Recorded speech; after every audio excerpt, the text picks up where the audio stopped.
பழனி பல்லுயிர் பண்ணை 10 இலை கரைச்சல் பண்ணுறோம். இது வேப்பிலை, இது நுண்ணா செடி, இது நுண்ணா செடியா, இது நுண்ணா செடி. அப்புறம்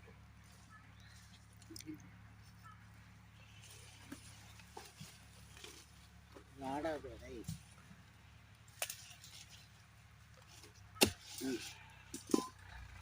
வாடாதோடை, எருக்கச்செடி, இது எருக்கஞ்செடி.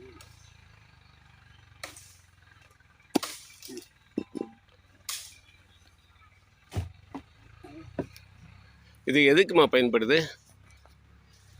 இந்த கரைசலை தென்னை மரத்துக்கு ஊற்றினால் போரான் சத்து கிடைக்கும்.